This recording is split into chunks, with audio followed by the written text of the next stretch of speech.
The rain hammered against the windows of Elena Martinez's apartment with such ferocity that it seemed the sky itself was weeping for her broken heart.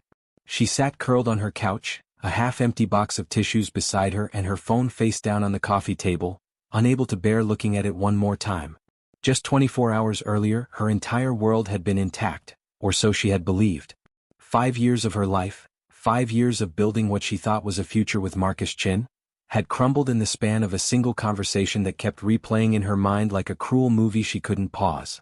Marcus had come home from work on that fateful Tuesday evening, loosening his tie with an unusual nervousness that Elena had initially attributed to a difficult day at the consulting firm. They had planned a quiet dinner together, nothing fancy, just the comfortable routine of two people who had settled into the rhythm of long-term commitment.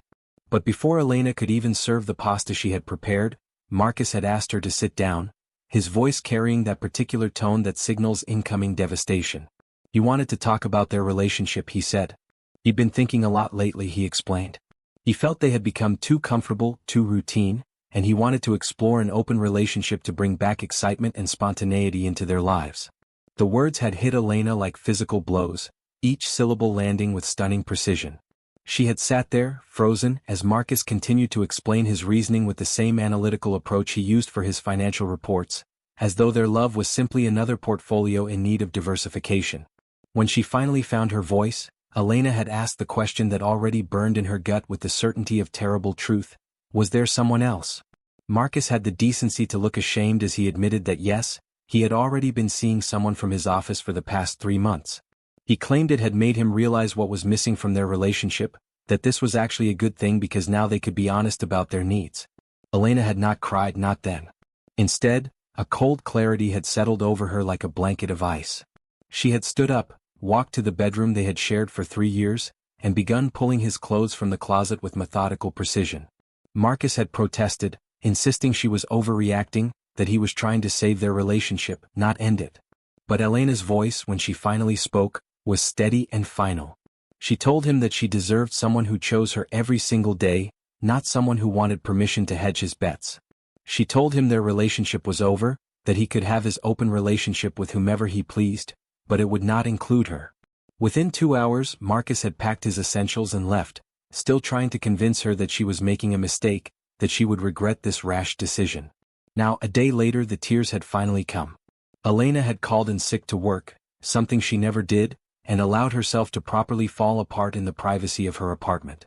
Her best friend Nina Torres had come over with wine and takeout, sitting with Elena in supportive silence until the words finally tumbled out in angry, hurt torrents.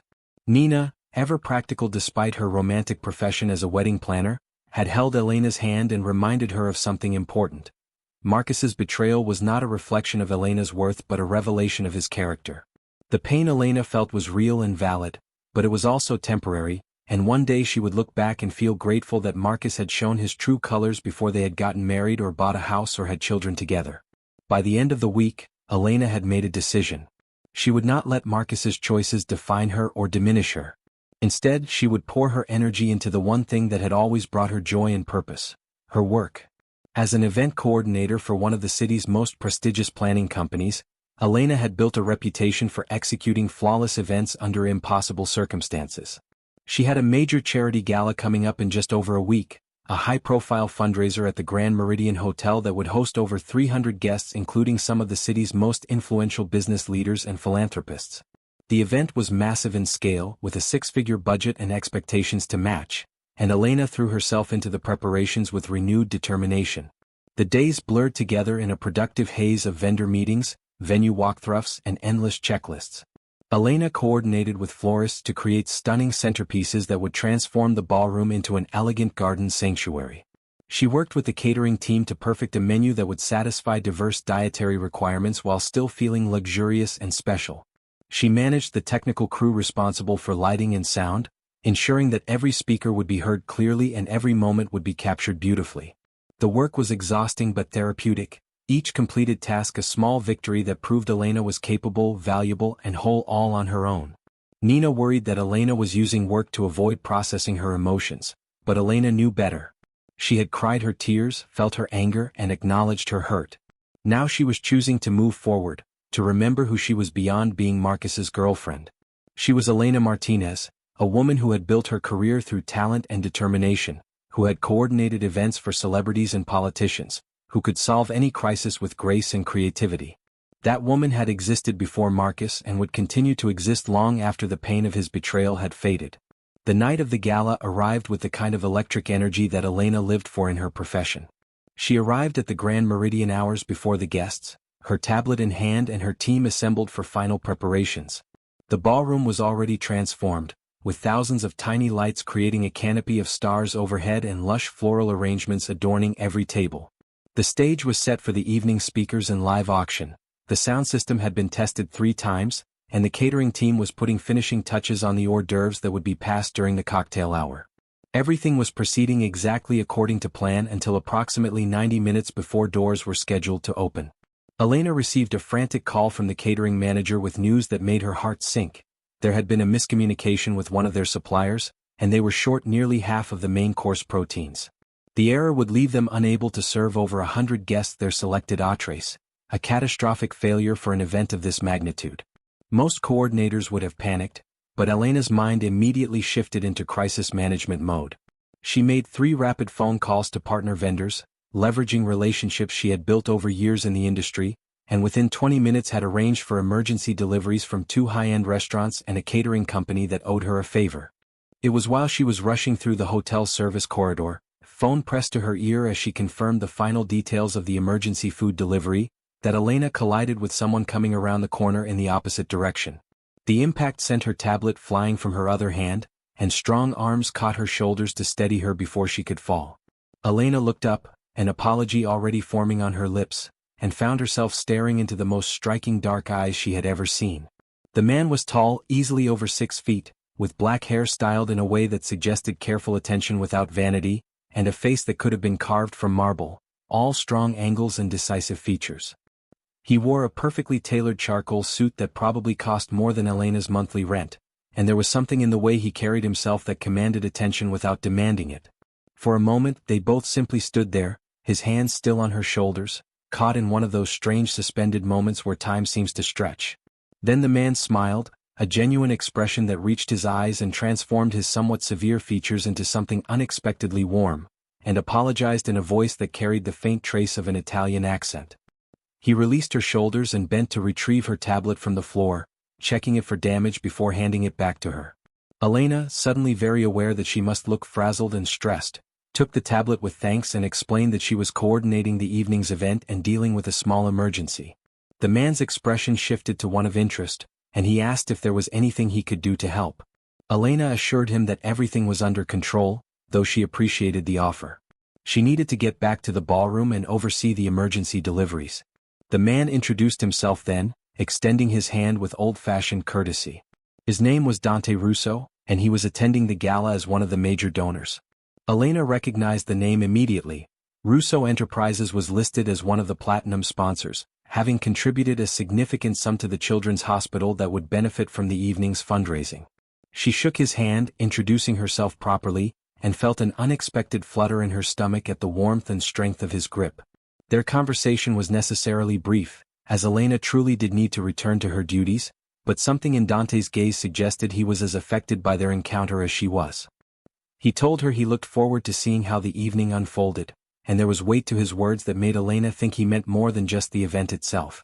Then he was gone, continuing toward the main entrance while Elena hurried back to the ballroom, her mind now divided between managing the crisis and replaying every detail of the encounter with the mysterious donor. The emergency food situation was resolved with minutes to spare, thanks to Elena's quick thinking and the professionalism of her network. The substitute proteins were actually superior to what had been originally planned, and the catering manager nearly wept with relief as everything came together. Guests began arriving for cocktail hour, and Elena shifted from crisis management to subtle oversight, moving through the crowd to ensure every element was executing flawlessly while remaining essentially invisible herself, the mark of a truly skilled coordinator. She caught glimpses of Dante throughout the evening.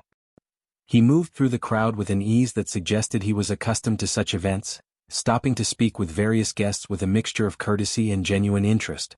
Elena noticed that people seemed to respond to him with a particular kind of respect, the way one might acknowledge someone of significance without needing to understand exactly why they mattered. There was something almost magnetic about the way he commanded space without appearing to seek attention. During the dinner service, Elena was pleased to see that no one could tell there had been any issues with the catering. Every plate went out perfectly prepared and beautifully presented. The speeches were moving, the live auction raised impressive amounts for the hospital, and the live band had guests dancing between courses. The event was an unqualified success, and Elena finally allowed herself to breathe as the evening entered its final hour. She was in the back corridor again, confirming cleanup schedules with her team, when she heard her name called in that now familiar accent. Dante had somehow found her in the service area, and he approached with 2 glasses of champagne, offering her one with a smile that suggested he knew she probably hadn't had time to eat or drink all evening. He was right, and Elena accepted the glass gratefully, surprised by his thoughtfulness. Dante complimented her on the event, noting details that made it clear he had been paying close attention. He mentioned the seamless flow between program elements, the elegant but unpretentious atmosphere, and even the perfect temperature of the ballroom despite the crowd. Elena found herself relaxing as they talked, her professional guard lowering as Dante asked intelligent questions about her work and seemed genuinely interested in the answers. He had a way of listening that made her feel heard, his full attention focused on her words rather than scanning the room for someone more important to talk to, as so many people did at these events. When he asked if she would consider having dinner with him, Elena was caught off guard. It had been less than 2 weeks since her breakup with Marcus, and her heart was still tender from that betrayal. But there was something about Dante that made her want to say yes despite her reservations.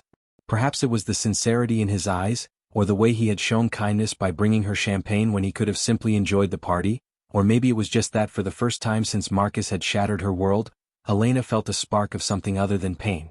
She heard herself agreeing before she had fully thought it through, and the smile that lit Dante's face made her glad she had. They exchanged phone numbers and Dante promised to call her to arrange the details. Then he was gone again, returning to the gala while Elena stood in the corridor, champagne glass in hand, wondering what exactly had just happened. Nina found her there a few minutes later and immediately demanded to know why Elena was smiling like that. When Elena explained about Dante Russo and the dinner invitation, Nina's eyes went wide with a mixture of excitement and concern. Nina had heard things about the Russo family, whispers about connections to less-than-legal activities, though nothing had ever been proven and the family's legitimate businesses were extensive and apparently successful. Elena's smile faded as Nina's words sank in. That night, after the gala had concluded and her team had completed the breakdown, Elena went home and did what any modern woman would do. She researched Dante Russo online. What she found was both reassuring and troubling. On one hand, Dante appeared to be a successful businessman with interests in import-export, real estate development, and several restaurants and nightclubs. He was photographed at charity events regularly, served on the boards of multiple nonprofit organizations, and had been featured in business magazines discussing urban renewal initiatives. On the other hand, there were those persistent rumors about the Russo family's past, carefully worded articles that hinted at organized crime connections without making any direct accusations, and a general sense that Dante moved in circles that existed in the shadows between legitimate and illicit. For 3 days, Elena debated what to do when Dante called. Part of her insisted that she should decline, that getting involved with someone who came with such concerning baggage was foolish, especially when she was still recovering from Marcus's betrayal. But another part of her, a part that had been growing louder since their encounter, argued that she shouldn't judge Dante based on rumors and family history. He had been nothing but courteous and kind in their interactions. He supported children's charities for goodness sake. Perhaps the rumors were exaggerated, or perhaps whatever his family's past had been, Dante himself was working to build something different. When Dante finally called, his voice warm and slightly uncertain in a way that was oddly endearing, Elena found herself saying yes to dinner before she could overthink it further. They agreed to meet at a restaurant in the revitalized Warehouse District, a place known for excellent food and intimate atmosphere without being ostentatious. Dante offered to pick her up, but Elena insisted on meeting him there, maintaining some boundaries even as she leaped into this unexpected connection. The dinner was supposed to be a simple getting-to-know-you conversation, but it evolved into something far more significant. Dante was charming without being slick, interesting without being pretentious, and surprisingly funny in a dry, understated way that caught Elena off guard and made her laugh genuinely for the first time in weeks. They talked about everything from their favorite books to their complicated relationships with their families. Dante's mother was a force of nature who he clearly adored, while Elena's parents had retired to Florida and called weekly to check on their only daughter. As the evening progressed and they moved from dinner to coffee to walking along the riverfront despite the autumn chill, Elena realized that Dante was someone she genuinely enjoyed being around. The chemistry between them was undeniable, but more than that, there was a sense of ease, of being able to be herself without performance or pretense. When Dante finally brought her back to where her car was parked and asked if he could see her again, Elena agreed without hesitation. The second date led to a third and then a fourth. Within 2 weeks, Elena and Dante were seeing each other regularly, and the more time she spent with him, the more the rumors and concerns faded into background noise. Dante was attentive without being possessive, interested in her work and her dreams, and treated her with a respect that felt almost old-fashioned in its sincerity. He opened doors and pulled out chairs, but also asked her opinions on everything from politics to art and actually listened to her answers. It was on their fifth date, during a quiet dinner at one of Dante's own restaurants where the staff treated him with obvious affection and respect, that Elena finally asked him directly about his family and the business. The question hung in the air between them, and Elena watched as something shifted in Dante's expression, not anger or defensiveness, but a kind of resigned sadness, as though he had been expecting this conversation and dreading it in equal measure. Dante was quiet for a long moment, his fingers tracing patterns on the tablecloth as he seemed to gather his thoughts. Then he began to speak, and what he told Elena was both more complicated and more honest than she had expected. Yes, his family had been involved in organized crime, he confirmed. His grandfather had come from Italy with nothing and had built an empire through methods that were sometimes questionable and sometimes outright illegal. His father had inherited that empire and had continued many of those practices, though he had also begun investing in legitimate businesses. When Dante's father had died 8 years ago, Dante had inherited not just wealth but also responsibilities, expectations, and a network of people whose livelihoods depended on the Russo family organization. Dante explained that he had been working methodically to transition the family businesses away from anything illegal, to honor the legitimate enterprises his father had started while dismantling the criminal operations. It was slow, dangerous work because there were people within the organization who resisted change, who preferred the old ways and the old profits. There were also rivals and competitors who saw any sign of reform as weakness to be exploited. But Dante was committed to building something his future children could be proud of, a legacy based on honest work and genuine contribution to the community rather than fear and exploitation. He told Elena about the neighborhoods where Russo money had built playgrounds and community centers, about the small businesses they had helped get started with fair loans when banks wouldn't take the risk, about his mother's orphanage that he secretly funded and the scholarship program that had sent dozens of kids to college. He showed her pictures on his phone of community events and ribbon-cutting ceremonies, of his mother Sophia surrounded by children at the orphanage, of the commercial buildings his real estate division had renovated and turned into affordable housing. Then Dante did something that truly surprised Elena. He told her that if his past and his family's history were too much for her, he would understand completely if she wanted to end things now. He said he cared about her too much to mislead her or to ask her to accept something she couldn't live with. He wanted her to know exactly who he was and what his life entailed before they went any further, because he could already see a future with her, and he refused to build that future on deception or half-truths. Elena sat with his words, processing everything he had shared. She asked questions, some of them difficult, and Dante answered with a frankness that she had to respect. He didn't minimize or excuse his family's past, but he also made clear his own values and his own choices. When Elena asked if he had ever personally been involved in violence or serious crimes, Dante's answer was carefully honest.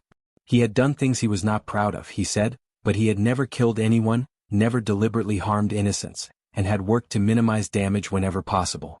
The world he had inherited was not black and white, he explained, and sometimes protecting people meant making difficult choices.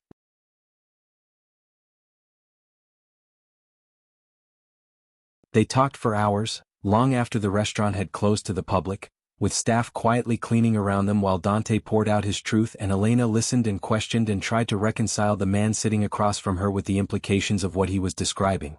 Finally, as midnight approached, Elena made her decision. She would not judge Dante by his family's past or by circumstances he had not chosen. She would judge him by his actions, his character, and his treatment of her and others. So far, everything she had witnessed suggested that Dante was a man trying to do right in a complicated situation, a man working to build something better while honoring obligations to people who depended on him. Their relationship deepened after that conversation, built on a foundation of honesty that made Elena feel safer than she had in years.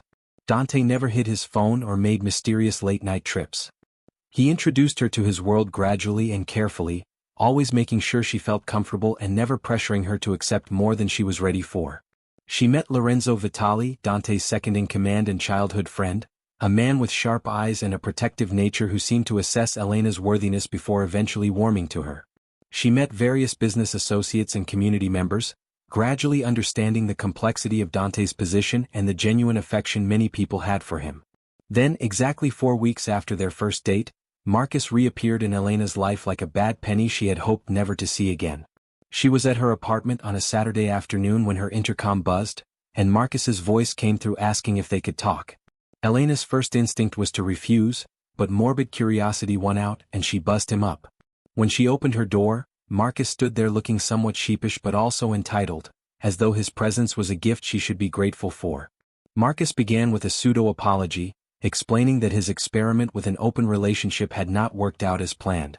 The woman from his office had proven to be dramatic and demanding, nothing like Elena, and he had realized what a mistake he had made. He wanted Elena back, he declared. He was willing to commit fully to her now, to give her the exclusivity she wanted, and to move forward with their future together. He spoke as though he was doing her a tremendous favor, as though Elena should be relieved and grateful that he was willing to give her another chance. Elena stared at Marcus with a mixture of disbelief and pity. This man who she had spent 5 years with, who she had imagined building a life with, suddenly seemed like a stranger, or perhaps she was just finally seeing him clearly for the first time. Before she could formulate a response, there was a knock at her still open door, and Dante stepped into view, carrying the takeout Thai food they had planned to share that afternoon. He took in the scene immediately, his expression shifting from pleasant to carefully neutral as he assessed Marcus with the kind of quick, comprehensive evaluation that spoke to years of reading people and situations. Marcus's eyes widened as he recognized Dante Russo, and something like fear flickered across his face before being replaced by bravado. He demanded to know what Dante was doing there, his tone aggressive in the way of men who feel threatened but are trying to hide it. Elena stepped between them, her voice cold as she introduced Marcus as her ex-boyfriend who was just leaving. But Marcus, displaying either courage or stupidity, refused to back down. He turned to Elena and told her she was making a terrible mistake, that she clearly didn't know who Dante Russo really was, that he had connections to organized crime and was dangerous. The irony of Marcus lecturing her about poor relationship choices was not lost on Elena, and she told him so with cutting precision. She informed Marcus that yes, she knew exactly who Dante was, probably better than Marcus knew anything beyond his own reflection. Dante, meanwhile, had set down the takeout food and stood with his hands loosely at his sides, radiating a kind of controlled power that made it clear he could handle Marcus without effort but had no intention of doing so unless necessary. Marcus, growing more desperate and angry, made his fatal error. He threatened to expose Dante's background, to tell Elena's company about her involvement with a mob boss, to ruin her reputation and career unless she came to her senses. The words had barely left his mouth when the temperature in the room seemed to drop. Dante moved forward, not touching Marcus but somehow seeming to fill all the available space, his voice quiet and infinitely more threatening than if he had shouted. Dante told Marcus that Elena already knew everything about his family and his business, that she had made her choice with full information, and that Marcus's threats were as pathetic as his attempts to manipulate her. He gave Marcus one warning, delivered in a tone that made it clear it would not be repeated. Marcus was to walk away, to never contact Elena again, to delete her number and forget she existed. If Marcus ever attempted to cause problems for Elena, whether through her work or any other avenue, he would discover that Dante Russo took very seriously the protection of people he cared about. There was no explicit threat in the words, but the implication was unmistakable. Marcus left quickly after that, stumbling over his own feet in his haste to escape. When the door closed behind him, Elena released a breath she had not realized she was holding. Dante immediately asked if she was all right, his concern genuine and touching after the cold authority he had just displayed. Elena assured him she was fine, perhaps even better than fine. She realized that in the space of a few minutes, she had witnessed the contrast between Marcus's empty bluster and Dante's substantive strength, between someone who tried to control through manipulation and someone who protected through capability. That evening, as they ate their Thai food and talked about everything except Marcus's unwelcome visit, Elena recognized something important. In the 4 weeks since meeting Dante, she had felt more valued, more seen, more genuinely cared for than in 5 years with Marcus. Dante asked her opinions and remembered her answers. He supported her work and celebrated her successes. He shared his vulnerabilities and his struggles. He treated her as an equal partner rather than an accessory or a possession. Whatever complications came with Dante's life and background, his character and his treatment of her were beyond question. As Dante prepared to leave that night, Elena stopped him at the door and kissed him for the first time with real intention, conveying without words that she was all in, that she chose him and the complicated, honest life he offered over any safe, simple alternative. Dante kissed her back with a tenderness that made her heart ache in the best possible way, and when they finally pulled apart, they both knew that something had fundamentally shifted between them. This was no longer a tentative exploration but a genuine relationship, built on truth and choice and the kind of unexpected connection that changes everything. The next several months unfolded like a revelation for Elena, each day peeling back another layer of understanding about Dante Russo and the world he inhabited. Their relationship settled into a rhythm that felt both extraordinary and surprisingly normal.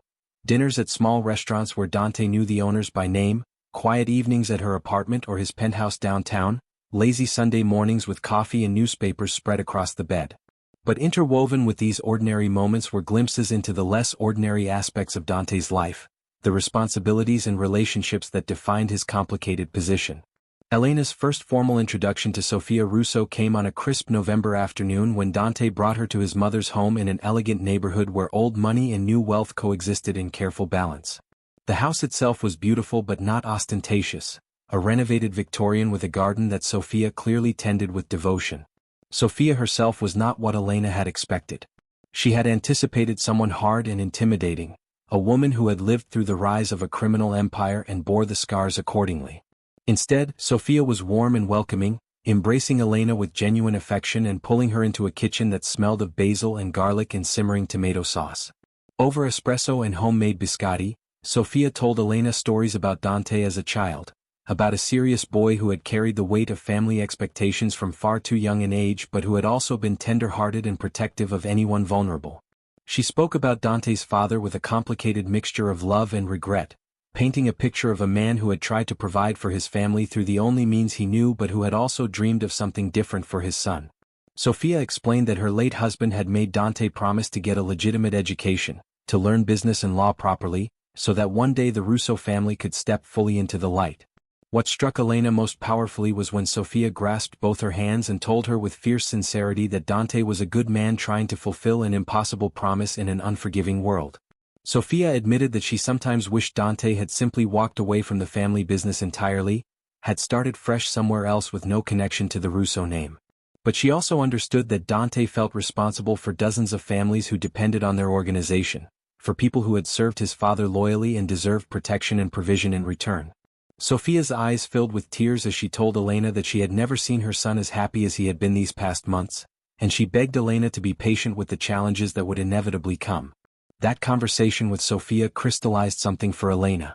Dante was not simply involved in organized crime as some kind of power trip or moral failing.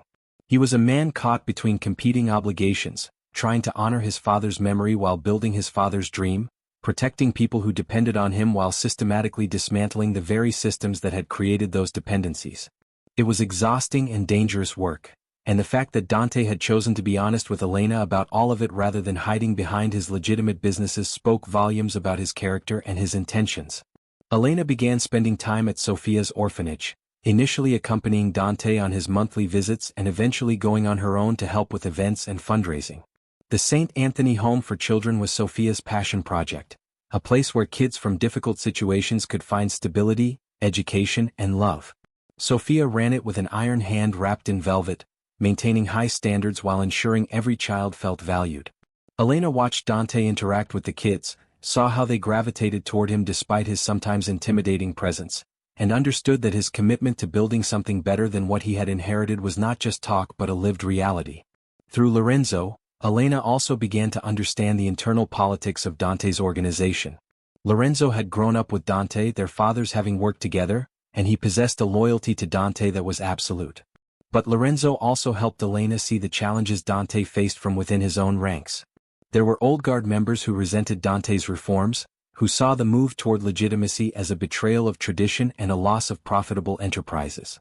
Dante had to balance keeping these people in line while also gradually reducing their influence, a delicate dance that required patience and strategic thinking.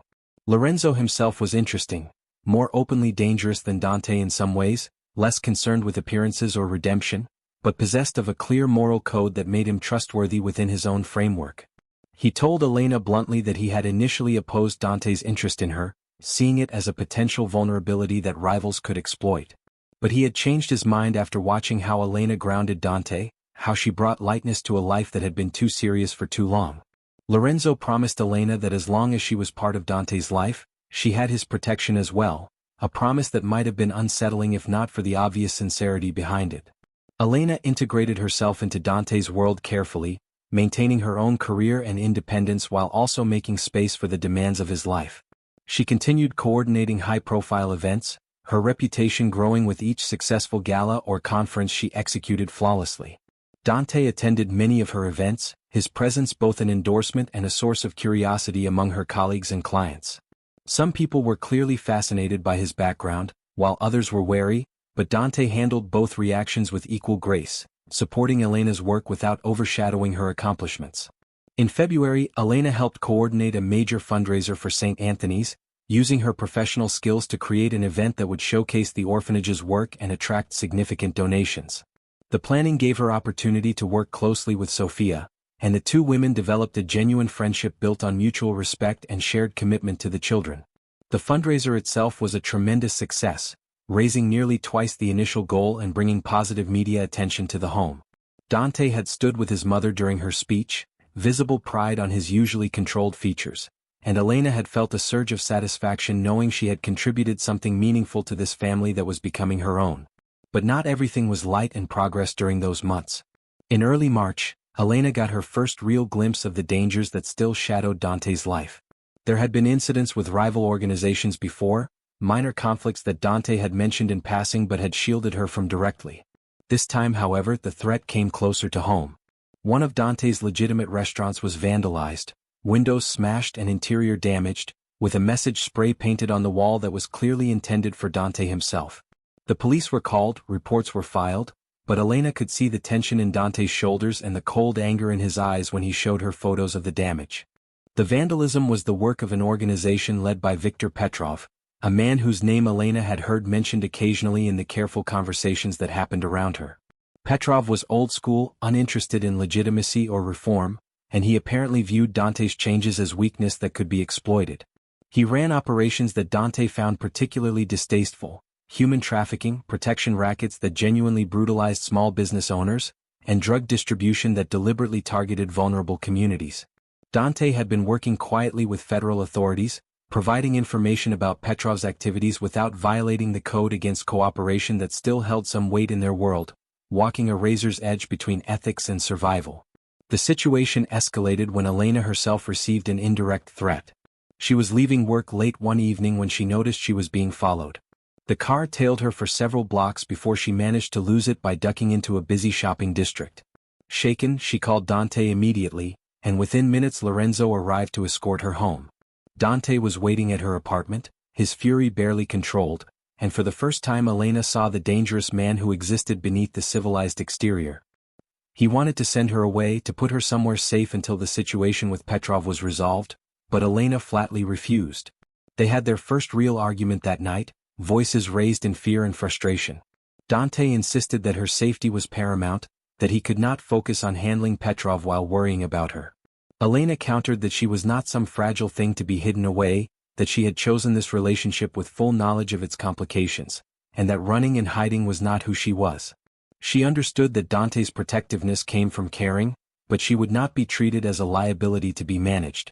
If they were going to build a life together, it had to be as partners who faced challenges together, not as a man trying to shield a woman from reality. The argument ended with both of them exhausted and clinging to each other, fear transmuting into desperate need for connection and reassurance. Dante extracted a promise from Elena that she would accept reasonable security measures. Lorenzo or one of his trusted people would shadow her when she was out, she would vary her routines, she would check in regularly. In return, Dante promised to include her in decisions about their future and to stop trying to protect her from information she needed to have. The next several weeks were tense as Dante orchestrated his response to Petrov's provocation. There were meetings that Elena was not privy to, conversations that ended when she entered rooms, and she could see the weight of whatever Dante was planning settling on his shoulders. Sophia was worried too, confiding to Elena that the Petrov situation could easily spiral into the kind of violence that Dante had been working to avoid. But Elena also saw a steel in Dante that she had not fully appreciated before, a strategic brilliance and ruthless efficiency that explained how he had survived and thrived in such a dangerous world. The confrontation, when it came, was not what Elena had expected. Dante arranged a meeting with Petrov on neutral ground, an upscale restaurant that was owned by someone both men respected enough to keep the peace. Elena insisted on attending, and after significant argument, Dante agreed on the condition that she would sit at a separate table with Lorenzo and would leave immediately if things turned dangerous. The evening of the meeting arrived with Elena's nerves stretched taut, but she was determined to show Petrov that intimidation would not work, that she was committed to Dante and would not be frightened away. The meeting was civilized on the surface, three powerful men discussing business over expensive wine as though they were corporate executives rather than leaders of criminal organizations. Elena watched from across the room as Dante presented his case to Petrov with calm authority. He acknowledged that their philosophies differed, that Petrov preferred the old ways while Dante was committed to evolution. But Dante made clear that threatening his people, damaging his properties, or coming anywhere near Elena again would be considered acts of war that would be met with overwhelming response. He was working to build something legitimate, yes, but he had not forgotten how to protect what was his, and Petrov would be wise to remember that Dante Russo had survived in this world by being smarter and more strategic than his enemies. Petrov, a man in his mid-40s with cold eyes and a reputation for brutality, seemed to assess Dante with grudging respect. He glanced toward Elena, taking in her steady gaze and the protective presence of Lorenzo beside her, and something shifted in his expression. He told Dante that he had wanted to test whether Dante had gone soft, whether the rumors of reform meant weakness. But Petrov could see now that Dante was still formidable, just choosing his battles differently. Petrov proposed a truce. He would stay out of Dante's territories and operations, would cease the vandalism and intimidation, if Dante would reciprocate by not interfering with Petrov's business in other parts of the city. It was not a perfect solution, and Elena could see the distaste on Dante's face as he considered accepting an arrangement that would allow Petrov to continue his more unsavory operations elsewhere. But Dante was pragmatic enough to recognize that he could not reform the entire underworld overnight, and that choosing which battles to fight was part of the strategic thinking that had kept him alive this long. He agreed to the truce with stipulations. If Petrov's activities victimized anyone in Russo territories or if Petrov ever approached Elena or any of Dante's associates again, the truce would be void and the consequences would be severe. The two men shook hands, a formal agreement witnessed by the others present, and the immediate threat seemed to recede. But Dante was not satisfied with a mere truce. Over the following months, he worked quietly with federal investigators who had been building a case against Petrov for years. Dante provided information carefully, making sure his assistance could never be traced back to him directly, focusing on Petrov's human trafficking operations which violated even the criminal code's prohibitions against victimizing the truly helpless. It was dangerous work, cooperating with law enforcement even in this limited way, but Dante's conscience would not allow him to let Petrov's worst activities continue unchallenged. In May, federal agents raided multiple Petrov properties simultaneously, arresting Petrov and dozens of his associates on charges ranging from trafficking to racketeering to murder. The scope of the operation made national news, and the evidence was apparently overwhelming. Petrov would be going to prison for the rest of his life. In the aftermath, federal authorities approached Dante formally, offering immunity for certain past activities in exchange for continued cooperation against other criminal enterprises. It was validation of the path Dante had been following, official acknowledgement that his efforts to reform and to help dismantle the worst elements of organized crime were recognized and valued. The resolution of the Petrov situation marked a turning point. With his most dangerous rival removed and federal authorities willing to work with him rather than against him, Dante accelerated his plans to fully legitimize the Russo family operations. Properties and businesses that existed in legal gray areas were either reformed to full compliance or quietly sold off. People within the organization who were unwilling or unable to transition to legitimate work were provided with generous retirement packages and connections to other opportunities. It was expensive and complicated, but within 6 months Dante could honestly say that the Russo family businesses were operating entirely within the law. Through all of these changes and challenges, Elena remained a constant presence and support. She saw Dante at his most stressed and most vulnerable, held him through nights when the weight of his responsibilities seemed crushing, and celebrated with him when victories came. They balanced each other.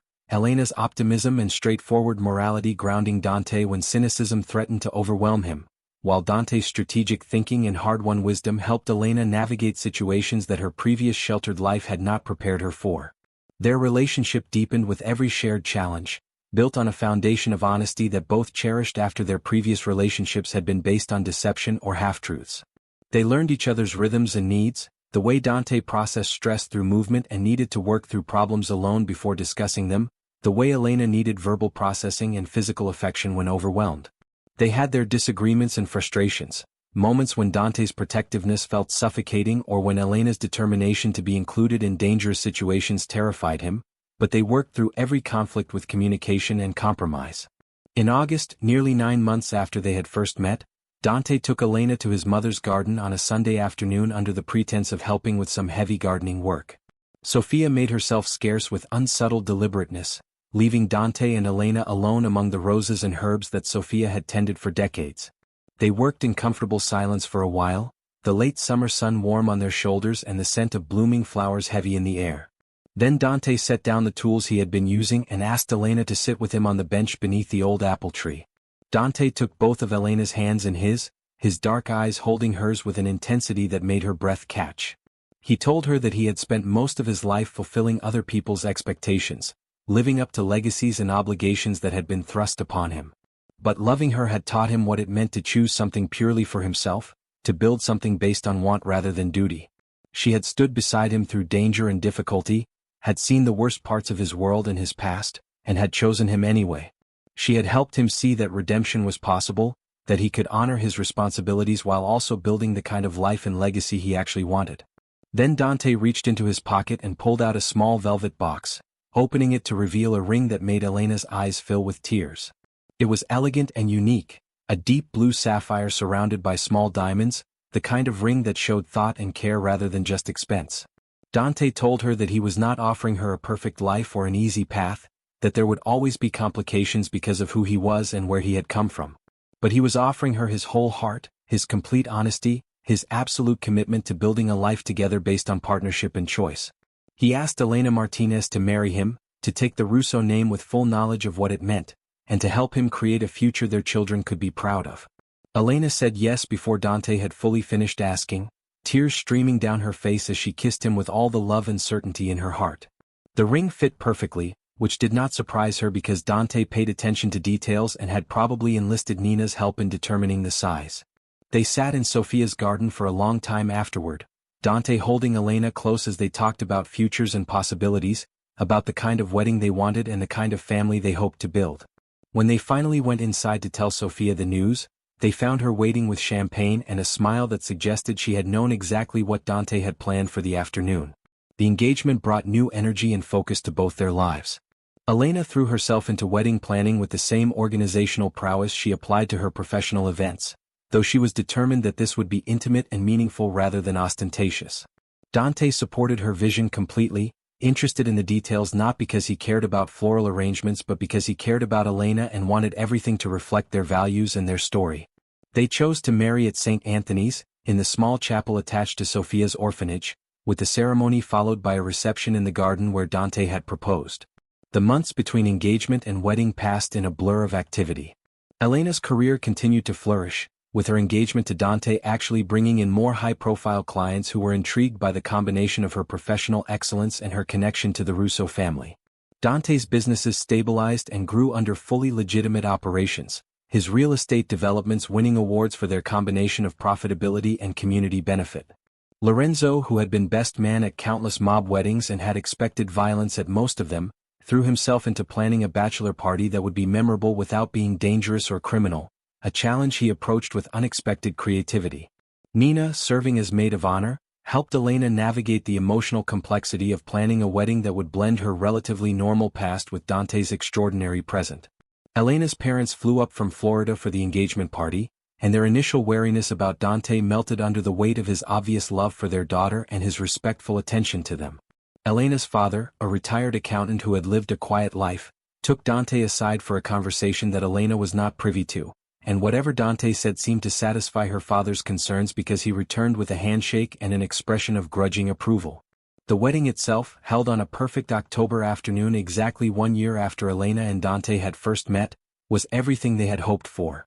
The chapel at St. Anthony's was decorated simply with white roses and candles, and the guests were a fascinating mixture of Elena's professional colleagues, Dante's business associates from both the Reformed organization and his legitimate enterprises, family members, and children from the orphanage who served as flower girls and ring bearers. Sophia sat in the front row, elegant in navy blue, with tears streaming down her face as she watched her son marry a woman who loved him for exactly who he was. The first year of marriage brought adjustments and discoveries as Elena and Dante merged their lives completely. They sold Elena's apartment in Dante's downtown penthouse, choosing instead to buy a house in a neighborhood that balanced security with normalcy, a renovated craftsman-style home with a yard and good schools nearby, the kind of place where children could grow up with both roots and room to explore. It was a deliberate choice, part of Dante's commitment to building a life that was fundamentally different from his own childhood, where luxury had been mixed with constant awareness of danger and the isolation that came with their family's position. Elena continued working, now running her own event planning company that she had launched 6 months before the wedding. The business thrived beyond her initial projections, with her reputation for flawless execution and creative problem-solving drawing clients from across the region. She specialized in charity events and community fundraisers, using her skills to support causes she cared about while building a profitable enterprise. Dante was her biggest supporter, helping her navigate the business formation process, introducing her to contacts who could help, and celebrating every success with genuine pride that had nothing to do with his own accomplishments. Dante's own work continued to evolve as he fully transitioned the Russo family holdings into legitimate enterprises. His real estate development company focused on urban renewal projects that revitalized struggling neighborhoods while maintaining affordable housing options. His restaurant group expanded thoughtfully, partnering with talented chefs to create establishments that became community gathering places rather than just dining destinations. He served on multiple nonprofit boards, using his business acumen and his resources to support causes ranging from Sophia's orphanage to job training programs for formerly incarcerated individuals trying to rebuild their lives. The transformation was not without cost or challenge. Some members of the old organization struggled with the transition, men who had built their identities around the power and excitement of criminal enterprise and found legitimate business tedious in comparison. Dante worked to find places for everyone, but there were a few who ultimately could not or would not adapt. Those individuals were given generous severance packages and helped to relocate to other cities where they could start fresh, with the clear understanding that any return to criminal activity would sever their connection to the Russo family permanently. Lorenzo proved to be unexpectedly suited for legitimate business, his strategic mind and attention to detail making him an excellent chief operating officer for Dante's security consulting firm.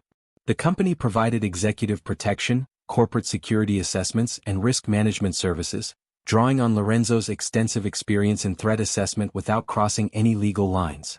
Lorenzo himself had undergone his own transformation, trading leather jackets for tailored suits and finding satisfaction in building something lasting rather than just maintaining power through intimidation. It was Lorenzo who introduced Nina to the security business world, hiring her company to coordinate a major client conference. The professional relationship evolved into personal interest over several months of working together, and by the end of Elena and Dante's first year of marriage, Lorenzo and Nina were engaged themselves. The symmetry delighted both couples, and the four of them became a close unit, sharing dinners and holidays and serving as sounding boards for each other's challenges and triumphs. In the spring of their second year of marriage, Elena discovered she was pregnant. The news brought joy mixed with unexpected fear, not about parenthood itself, but about the legacy their child would inherit. Elena and Dante spent long evenings talking about how to raise a child in full awareness of the Russo family history while not burdening that child with shame or weight that was not theirs to carry. They decided on radical honesty tempered with age-appropriateness, a commitment to teaching their child about consequences and choices, about redemption and the hard work of building something better than what you inherited. Dante's fear was more primal and harder to articulate. He had nightmares about enemies from his past targeting his child, about his history poisoning his daughter or son's future the way his father's choices had complicated his own life. Elena helped him work through these fears, reminding him that they were building a fundamentally different life, that their child would grow up in security and legitimate success, with parents who chose each other and their family above all else. She pointed out that Dante himself was proof that children are not doomed to repeat their parents' mistakes, that conscious choice and effort could break cycles and create new patterns. Sofia was overjoyed at the prospect of becoming a grandmother, throwing herself into preparation with an enthusiasm that was both touching and slightly overwhelming. She knitted blankets and booties, compiled family recipes into a bound cookbook for the baby's future, and began planning the nursery with an attention to detail that rivaled Elena's own professional event planning. The pregnancy brought Elena and Sofia even closer, their relationship deepening from affection into genuine family bond as they prepared together for the next generation. The pregnancy progressed smoothly, with Elena working up until her 8th month before finally agreeing to a reduced schedule. She coordinated several major events from home, managing teams remotely and proving that her expertise did not require her physical presence at every moment. Dante was attentive to the point of hovering, his protective instincts amplified by Elena's pregnant state, and she had to remind him periodically that pregnancy was not an illness and she remained perfectly capable of normal activities. They prepared the nursery together, painting walls a soft yellow that would work for either gender since they had chosen not to find out the baby's sex in advance. Dante assembled furniture with unexpected patience, following instructions meticulously and occasionally cursing in Italian when pieces did not fit together as smoothly as the diagram suggested.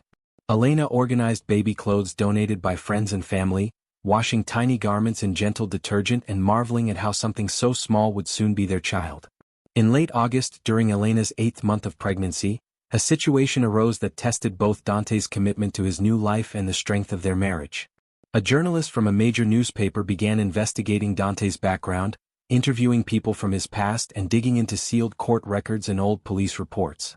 The reporter's interest was framed as a story about organized crime families and their attempts to legitimize operations, but the implications were clear: Dante's transformation would be questioned, his past would be exposed, and the timing during Elena's pregnancy seemed deliberately calculated to cause maximum disruption. Elena first learned about the investigation when a colleague mentioned seeing Dante's name in connection with crime family research, and her initial reaction was protective anger. She wanted to know if there were legal ways to stop the story, whether Dante's attorneys could intervene, how they could protect their family from this invasion. But Dante surprised her with his response. After consulting with his legal team and with federal authorities who had worked with him against Petrov and others, Dante made a decision that required more courage than anything he had done in his criminal past. He agreed to an on-the-record interview with the journalist. The decision terrified Elena, who worried about unintended consequences and about the story's impact on their child's future. But Dante explained his reasoning with the same strategic clarity he brought to all major decisions. The story was going to be written regardless of his cooperation, he pointed out. By participating, he could at least ensure that his perspective was included, that the context of his choices and his efforts at reform were part of the narrative. More importantly, Dante wanted their child to grow up in a world where the Russo family past was acknowledged rather than hidden, where the transformation was public record rather than family secret that might someday be weaponized. The interview took place in their home, with Elena present despite being heavily pregnant, her participation a statement of unified family support for Dante's transparency. The journalist was a woman in her 40s named Catherine Ross, professional and thorough, asking difficult questions without being sensationalistic. Dante answered with a frankness that made Elena's heart ache, taking full responsibility for his family's past while also making clear the context and the constraints that had shaped his choices. He spoke about inheriting obligations he never sought, about the people whose livelihoods depended on the organization, about the slow and dangerous work of transforming a criminal enterprise into legitimate businesses. He acknowledged that he had done things he was not proud of, had made decisions that violated laws if not his own moral code, had existed in gray areas that most people would never have to navigate. But he also detailed his cooperation with federal authorities, his systematic dismantling of criminal operations, his investments in community development and social programs. He showed Catherine financial records, letters from federal prosecutors confirming his assistance, testimonials from community leaders whose neighborhoods had been revitalized through Russo family projects. The picture that emerged was complicated and human, not a simple redemption narrative but an honest accounting of someone trying to build something better while honoring genuine obligations. The article, when it was published several weeks later, was far more balanced than Elena or Dante had dared hope. Catherine Ross had done her job thoroughly, interviewing both Dante's critics and his supporters, presenting the documented facts of his past alongside the evidence of his transformation. The headline read "From Shadow to Light: One Mafia Family's Complicated Path to Legitimacy," and while it did not shy away from the criminal history, it also treated Dante's reform efforts as genuine rather than cynical performance. The article acknowledged that Dante Russo remained a controversial figure but presented him as someone engaged in the difficult work of systemic change rather than simply profiting from past crimes. The response was mixed, as they had anticipated. Some people criticized Dante for not facing criminal prosecution, arguing that cooperation with authorities should not absolve him of accountability for past actions. Others praised his transparency and his commitment to using his experience and resources to help dismantle organized crime from within. The business community largely rallied around him, with partners and clients issuing statements of support emphasizing Dante's legitimate business acumen and his contributions to urban development. Federal authorities declined to comment officially but leaked enough information to make clear that Dante's cooperation had been valuable and ongoing. What surprised both Elena and Dante was the response from the community where they lived and worked. Neighbors who had been friendly but somewhat distant showed up with meals and support, sharing their own stories of family members who had made mistakes and worked to turn their lives around. Small business owners who had benefited from Russo family support during the criminal era wrote letters to the newspaper defending Dante's character. Most touchingly, current and former residents of Sofia's orphanage organized a rally outside the newspaper offices, holding signs thanking the Russo family for their support and demanding that the focus be on current actions rather than past association. The controversy was still swirling when Elena went into labor 3 weeks later, on a September evening that started with mild contractions and progressed rapidly to active labor. Dante drove them to the hospital with careful speed, his hands white-knuckled on the steering wheel and his jaw tight with barely controlled anxiety. Elena found his nervousness oddly calming. If Dante, who had faced down armed rivals and federal investigations, was intimidated by childbirth, then her own fear was perfectly reasonable. Labor was long and difficult, lasting nearly 18 hours before their daughter finally entered the world with a cry that seemed impossibly loud from such a tiny body. Dante was present for the entire birth, holding Elena's hand and offering support with a tenderness that made the nurses smile. When the doctor placed their daughter in Dante's arms for the first time, Elena watched her strong, controlled husband dissolve into tears, his face transformed by wonder and overwhelming love as he looked down at the tiny person who represented their future. They named her Isabella Sofia Russo, honoring both grandmothers and claiming the Russo name with deliberate pride. Isabella had Dante's dark eyes and Elena's nose, a dusting of dark hair, and a surprising grip that she demonstrated by latching onto Dante's finger and refusing to let go. Sofia arrived at the hospital within an hour of the birth, bringing Lorenzo and Nina with her, and the hospital room filled with the people who had become their chosen family, all marveling at the newest member. The early months of parenthood were exhausting and magical in equal measure. Elena had thought her event planning experience would prepare her for the organizational challenges of caring for an infant, but she quickly discovered that babies were far less predictable than even the most difficult clients. Isabella had her own schedule and her own opinions about sleep, feeding, and pretty much everything else, and both new parents stumbled through the adjustment with considerably less grace than they had brought to other challenges. Dante, who had commanded criminal enterprises and negotiated with federal prosecutors, was completely undone by his daughter.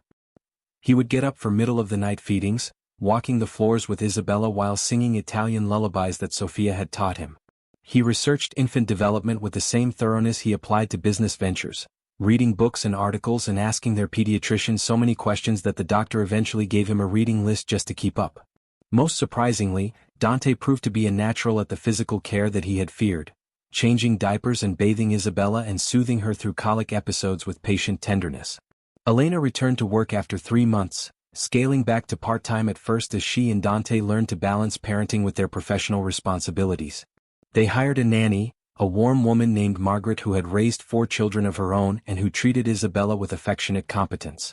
But both Elena and Dante made sure that work never completely trumped family time, building schedules that allowed them to be present for the moments that mattered. As Isabella grew from infant to toddler, her personality emerged in delightful and sometimes challenging ways. She was determined and opinionated, refusing to accept limitations without testing them thoroughly, which Elena blamed on Dante's genes while Dante insisted came from Elena's stubborn independence. She was affectionate but particular about her affections, charming strangers one moment and hiding behind Dante's legs the next. She loved books and music, spending hours with board books even before she could read and dancing wildly to any song with a good beat.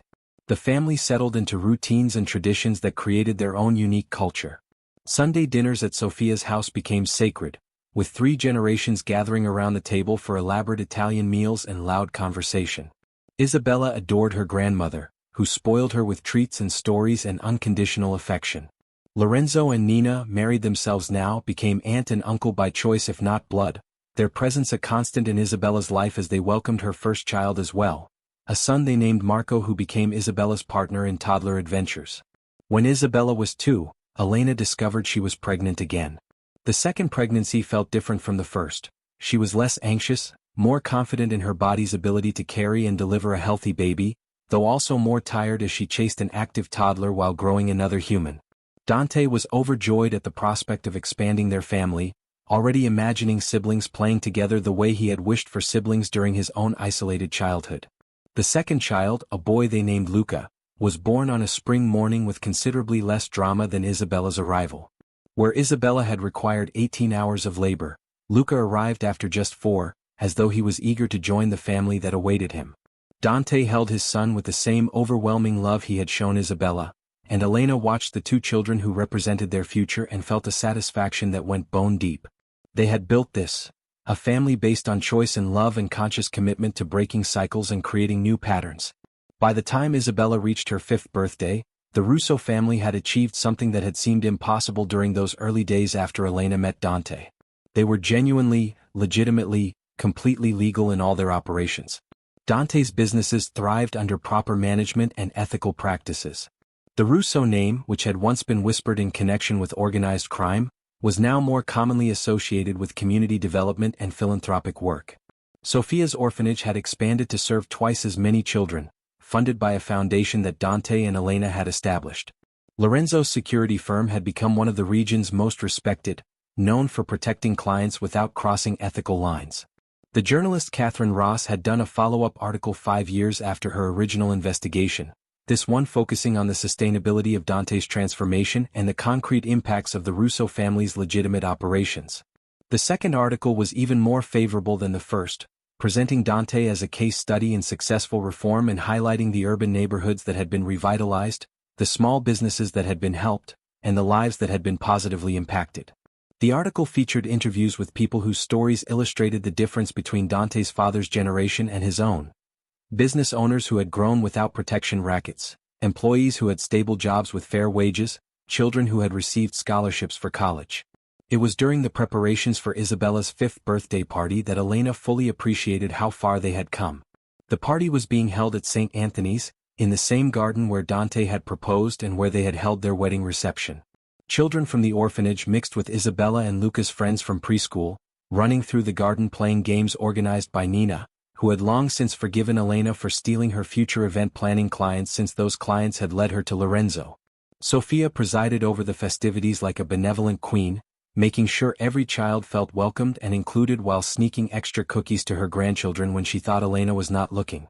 Dante stood with Elena at the edge of the celebration, his arm around her waist and their sleeping infant son in his other arm.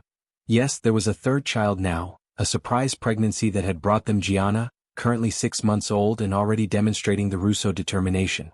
They watched Isabella hold court among her friends, explaining with great authority the rules of a game she had apparently invented on the spot, and Dante bent to kiss Elena's temple with a contentment that needed no words. "Do you ever think about how different this is from what you imagined?" Elena asked, though she knew the answer. She had asked variations of this question many times over the years, and Dante's answer was always some version of the same truth. "Every single day," Dante replied, his voice low and warm. "I thought I would spend my whole life managing threats and maintaining power. I never imagined I could have something like this. A real family, a clean business, a chance to build instead of just protect. You gave me that. You and our children." Elena turned in his arms, careful not to disturb the sleeping Gianna, and looked up at the man who had entered her life during her lowest moment and had proven to be everything she never knew she needed. He was graying slightly at the temples now, lines around his eyes from laughter more than stress these days, and there was a lightness to him that had not existed in those early days when the weight of impossible obligations had kept his shoulders perpetually tight. "We gave each other that," Elena corrected. "I gave you faith that change was possible. You gave me proof that the right person does not break you further but helps you become whole. We built this together." The party continued around them, children's laughter and music filling the garden that had witnessed so many important moments in their story. Sofia caught Elena's eye from across the lawn and raised her glass in a silent toast, her expression one of profound satisfaction. Lorenzo and Nina were dancing with their 2 children, both couples having found their own versions of unlikely happiness. Former members of Dante's organization who had successfully transitioned to legitimate work chatted with Elena's professional colleagues, all barriers of past and present dissolved in the simple celebration of a child's birthday. As the sun began to set and parents arrived to collect tired but happy children, Isabella climbed into Dante's lap, displacing Gianna to Elena's arms, and asked her father to tell her a story. Dante, who had been carefully preparing for years for the inevitable questions about his past, asked what kind of story she wanted to hear. Isabella, with the straightforward honesty of 5-year-olds, asked him to tell her about when he was young like her before he met Mommy. Dante exchanged a glance with Elena, who nodded encouragingly. He had decided long ago that he would not lie to his children about his history, but he would present it in ways that were age-appropriate and that emphasized choices and consequences. So Dante told his daughter a simplified story about a boy who inherited a difficult situation from his father, who made some good choices and some bad ones, and who worked very hard to build something better for his own children.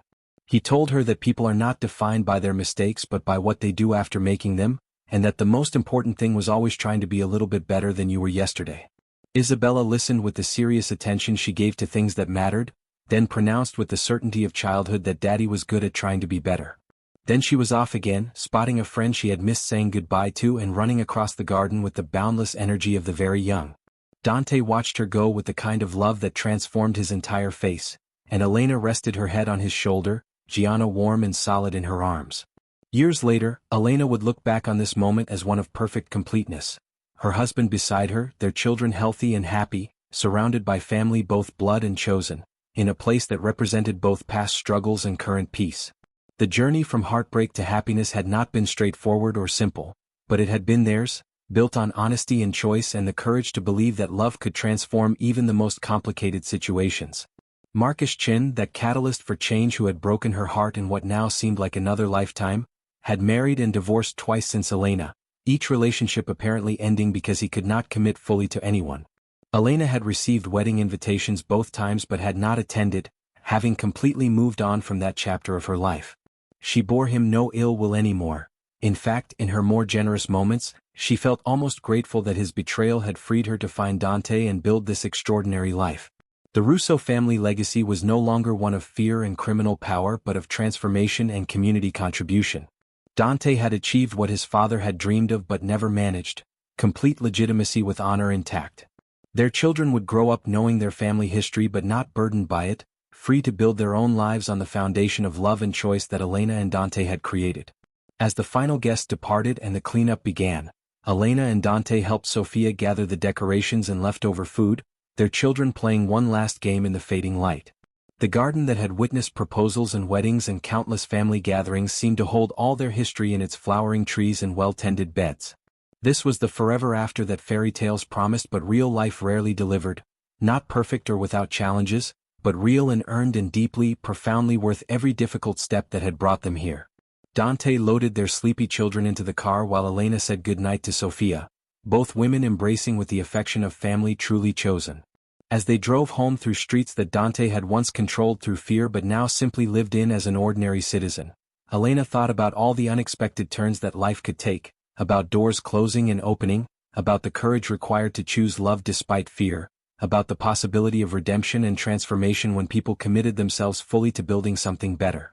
That night, after the children were bathed and tucked into bed, after Isabella had demanded 3 stories and Luca had insisted on singing every lullaby he knew, after Gianna had finally stopped fighting sleep and drifted off in Elena's arms, Dante and Elena found themselves in their bedroom, exhausted but content.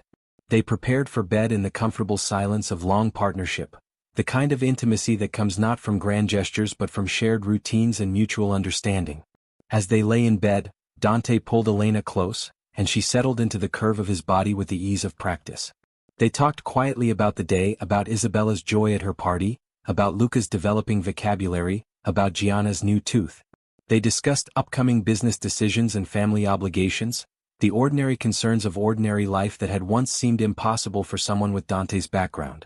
"I love you," Dante said into the darkness, words he spoke often but that never lost their weight or meaning. "Thank you for choosing me, for believing I could be more than my past, for building this life with me." Elena turned in his arms to face him, her hand coming up to cup his cheek in a gesture that was both tender and possessive. "I love you too," she replied. "Thank you for being honest with me, for letting me see all of you, for being brave enough to change. Thank you for our family, for our life, for every choice you have made to be the man you wanted to be rather than the man you were expected to be." They kissed then, a kiss that communicated everything words could not: gratitude and desire and commitment and the deep knowing that comes from weathering storms together and emerging stronger. The passion between them had not diminished over the years but had instead evolved into something richer, layered with history and trust and the knowledge that they had chosen each other every single day and would continue choosing each other for all the days to come. Sleep claimed them in each other's arms, two people who had found in each other the kind of love that transforms not just individual lives but entire legacies, that breaks cycles and creates new patterns, that proves that with honesty and courage and unwavering commitment, even the most complicated pasts can give rise to beautiful futures. The years continued to unfold with their mixture of challenges and joys, the ordinary struggles of raising children and building careers and maintaining relationships. Isabella grew into a thoughtful, determined girl who excelled in school and showed early signs of inheriting both her father's strategic mind and her mother's organizational talents. She asked difficult questions about the Russo family history as she grew older, and Dante answered with age-appropriate honesty, never shying away from uncomfortable truths but always emphasizing the importance of choices and the possibility of redemption. Luca developed into a charming, creative boy with his father's intensity and his mother's warmth. He loved building things, spending hours with blocks and later with more complex construction sets, creating elaborate structures that suggested a future in architecture or engineering. He adored his older sister and protected his younger sister with fierce devotion, already showing signs of the protective instincts that ran in the Russo line. Gianna, the surprise baby who had completed their family, proved to be the most social of the three children. She made friends everywhere she went, her infectious laugh and genuine interest in people drawing others to her like a magnet.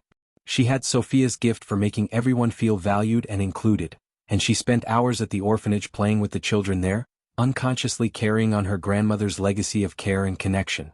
Elena's event planning company grew into one of the region's most successful, known for both professional excellence and ethical practices.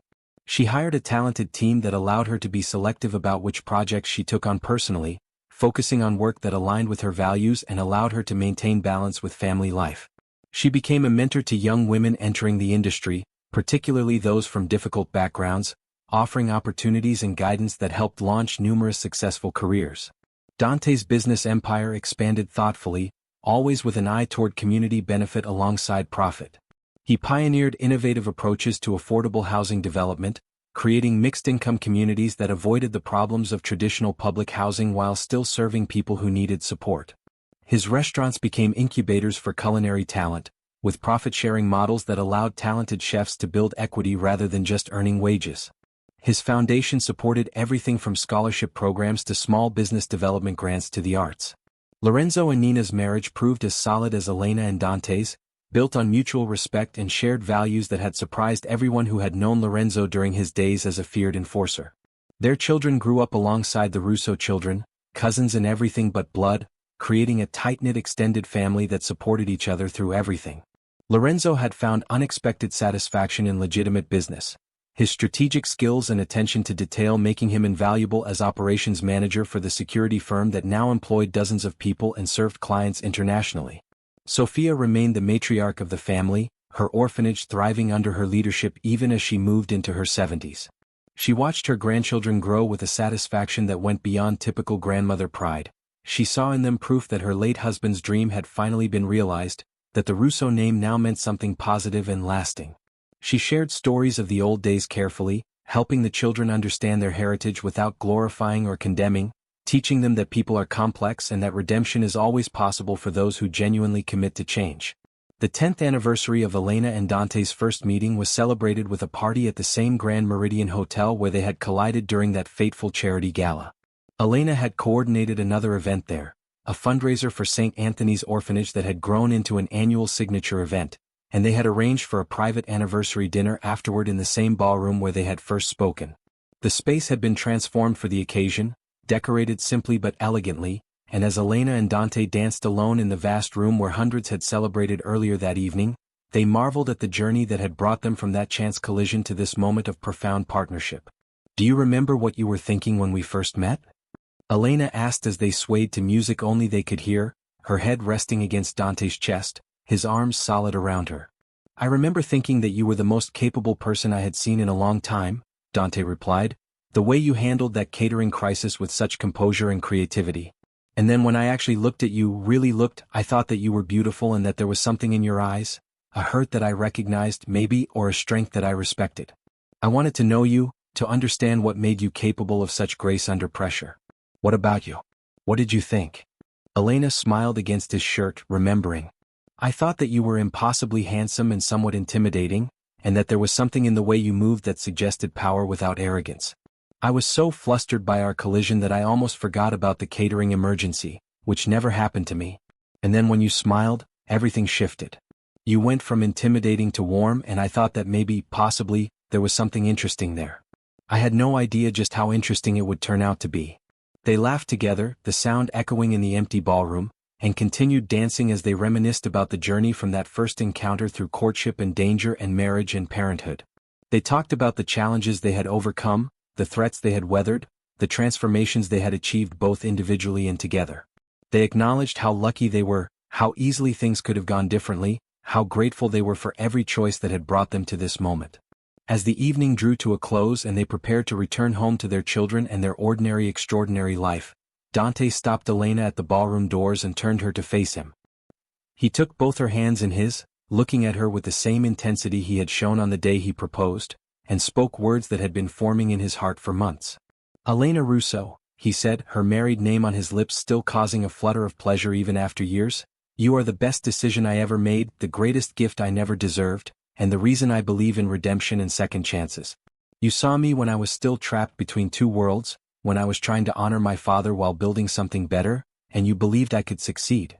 You stood beside me through every challenge, every threat, every difficult choice. You gave me children who will never have to struggle with the burdens I carried. You built businesses and community and family alongside me. You made me better than I was, better than I thought I could be.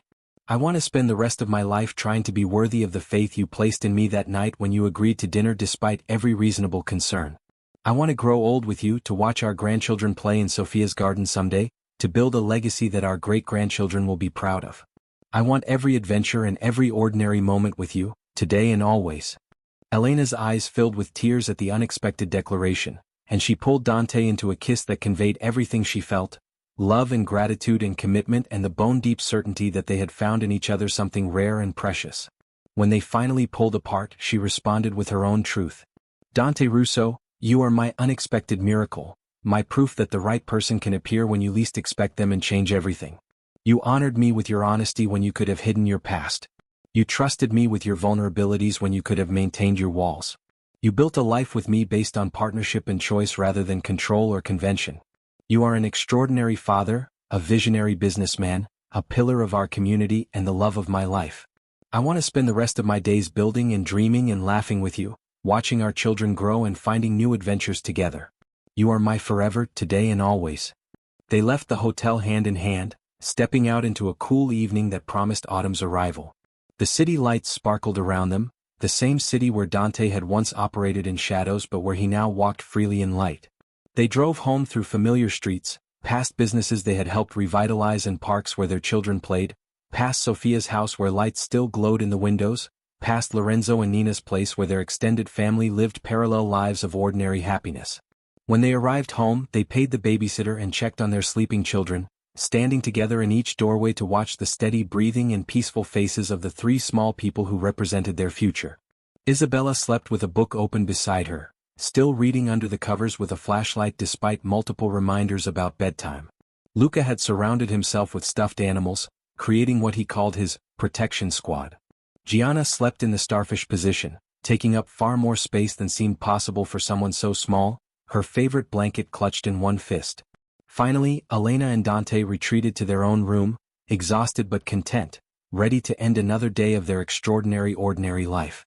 As they prepared for bed, they moved through routines perfected over years, Dante checking door locks one final time while Elena set out clothes for the morning, both changing into comfortable sleepwear, meeting in the bathroom to brush teeth side by side like the domestic partners they had become. In bed, they talked quietly about the next day's plans, about Isabella's school project that needed supplies, about Luca's soccer practice schedule, about Gianna's upcoming checkup with the pediatrician. They discussed a business opportunity Dante was considering, a new client Elena was meeting with, plans for Sophia's upcoming birthday celebration. The conversation was mundane and precious, the stuff of real life that was more meaningful than any grand gesture. "Thank you," Elena said into the darkness after they had settled into their familiar sleeping positions, Dante on his back with Elena curled against his side, her head on his chest where she could hear his heartbeat. "For what?" Dante asked, his hand automatically coming up to stroke her hair, a gesture that had become habit and comfort. "For being exactly who you are," Elena replied. "For choosing us every day. For building this life with me. For proving that love and commitment and honest effort can overcome almost anything. For being the man I tell our daughters to look for and the example I hope our son will follow. For everything." Dante kissed the top of her head, emotion tightening his throat. "The thanks should be mine," he managed. "You saved me, Elena.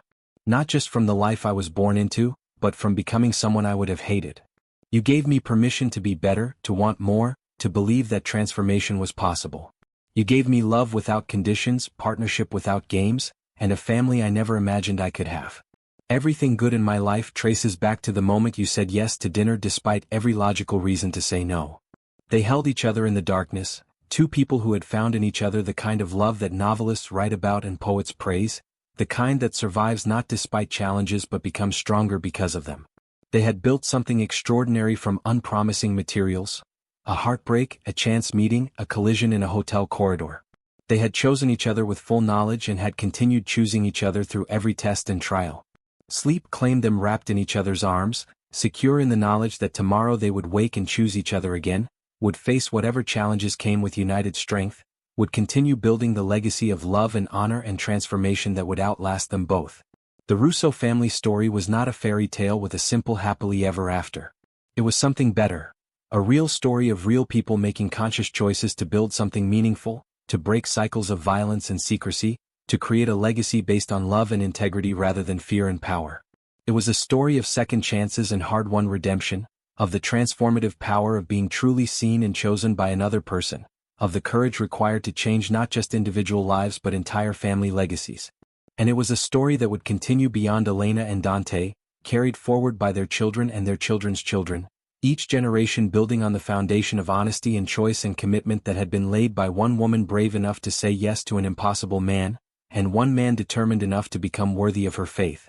In the years to come, there would be more challenges and more triumphs, more ordinary days and more extraordinary moments. There would be graduations and weddings, grandchildren and great-grandchildren, business successes and personal struggles. But through it all, there would be the bedrock certainty that Elena and Dante had created together, that love chosen consciously and honored faithfully could overcome any obstacle, transform any legacy, and build a future bright enough to illuminate even the darkest past. Their story, which had begun with heartbreak and a chance collision, had become a testament to the power of choice and the possibility of redemption, a real-life romance more compelling than fiction because it was built on truth and sustained by daily recommitment to the promises made in Sophia's garden on that perfect October afternoon. They had built there forever, and it was more beautiful than either had dared to dream.